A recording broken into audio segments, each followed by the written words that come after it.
played the boxing game. And what this speaks to, and this is a boxing show, boxing is fundamentally exploitative. I get this as a fan. It's a guilty pleasure. I get it, right? And usually it's fans and networks exploiting fighters, right? We say, we want to see you in blood and guts fights, which risks their health for the rest of their life to entertain us.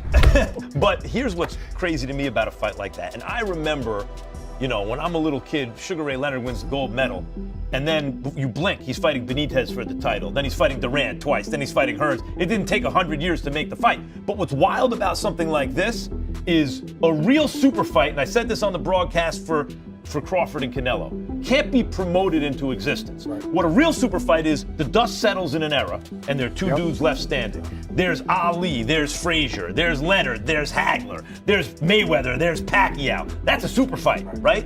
There's Crawford, there's Canelo. Those are two big fighters of the era. This type of fight, this could easily be at the end of an era, because Teo might be a dude left standing and Shakur could be the dude left standing, right? I agree. Are you training to do something to not just beat Shakur, but to beat him in grand fashion? When I say grand fashion, I mean going for the knockout. Well, I think that the whole thing is the Bible of boxing really is that if you look for the knockout, you won't get it. I think really it's just all about setting the good pace early in the beginning rounds and then going from there. We have going for us when a person underestimates you. That's lovely. And that ain't the only thing he's underestimating.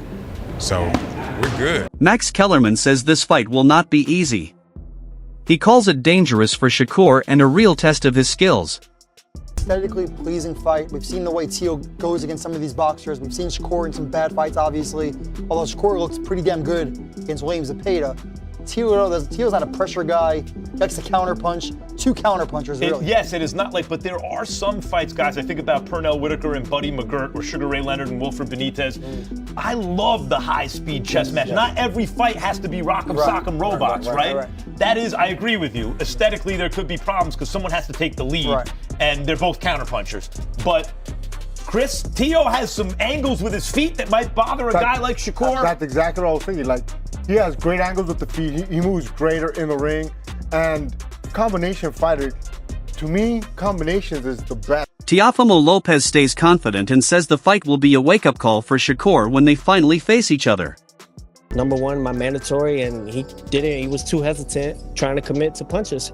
So I think that it's just something that's going to be a rude awakening for Shakur. Hey, Doug, you hear that? He said the Bible of boxing. What else is called the Bible of boxing? Ring Magazine. And he's a two-division Ring Magazine champ. Great ambassador for those championship belts as well. Yep, absolutely. I'm very big on those things. I claimed 2 weight divisions, 2 Ring Magazine belts. Shakur's coach, Jack, says they followed their normal training routine but made smart changes to the strategy to prepare better for this fight. Trying a few new little things, you know what I'm saying? But other than that, it's basically the same thing we've been doing. We changed the strategy, but no camp is never exactly the same. So yeah, it's just like always. We may try a little bit of this, a little bit of that, but it's mainly the same things.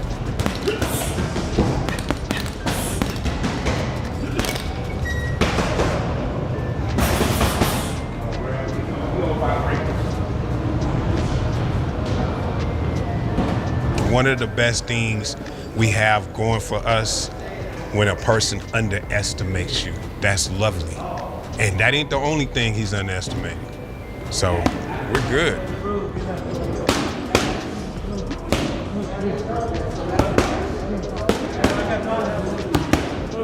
Max Kellerman adds that while Shakur has strong power, Teofimo's strength and footwork are also very impressive and show his determination and ability. The thing I like about Teo's style, when you have a guy like Shakur whose defense is that good, and he's not just a guy who's going to hug you, he can box, the easiest thing in the world is just to pick him against everybody. Right. Yes. But Teo also has the kind of footwork, Malik, where he steps around guys. And I think about Buddy McGirt, Meldrick Taylor. Yes. Roy, where Meldrick had quick enough feet Where if you were going to come right at Buddy McGirt, he could box you. But Meldrick could give him angles that were more difficult. I think of Roy Jones, James Toney. If you were going to go at James Toney, forget it. His defense is too good. But Roy had the feet to move around James Toney, and maybe Teo has the feet to move around Shakur. I seriously doubt it, man. Shakur is a whole different type of animal. His ring IQ is up there with the best. He's getting literally, I don't know how many times we've seen two. Shakur says many people criticize him and don't give him the respect he deserves. They often downplay his wins and say his opponents were not important. And just kept it moving. I do feel like I am in a situation that when I do make fighters look bad and beat them up, the first thing that they going to run to is, oh, this guy wasn't that good, or this guy is not nobody. They're going to take away from my resume, same way they did with Bud. Just like my last fight. They turned the dude that I was fighting and they say he's a cab driver. But I want to say his fight before he fought me, he fought Nakatani. And no disrespect to Teo. Teo had, a majority decision with Nakatani. Lomachenko, it took him 9 to 10 rounds to get him out of there. That dude got him out of there in 6. So he couldn't be as bad as how they made him seem. But I think I'm just in a lose situation when it comes down to it, because anybody that I fight. This time, Shakur says he is focused on proving himself and shutting down the critics. I fight. They gonna act like I didn't fight nobody. Even with Edwin. Edwin is a great fighter. But after I beat him, they're gonna sit there and say that he wasn't as good as... Ryan Garcia also shared his thoughts on the fight. He slightly favors Shakur to win because of his speed, skills, and strong defense. However, he warns that Teofimo should not be underestimated. Garcia says Lopez's power, mindset, and ability to adjust make the fight unpredictable. At this level, small moments and timing can change everything. Even the favorite must stay careful, because one clean shot can turn the fight around. I would put my money on Shakur, but shit, I won't be surprised if Teofimo surprises us all, for sure. I think I'm underestimating Teofimo a little bit, but I don't think he can make the necessary adjustments to his own style to combat what Shakur does best. But he could definitely prove me wrong, for sure. Oscar Valdez believes Teofimo has a real chance to win. He points to Lopez's footwork, positioning, and natural counterpunching ability. Valdez explains that Teofimo uses his back foot well to stay balanced and land clean counters using his reach. You gotta hit him first.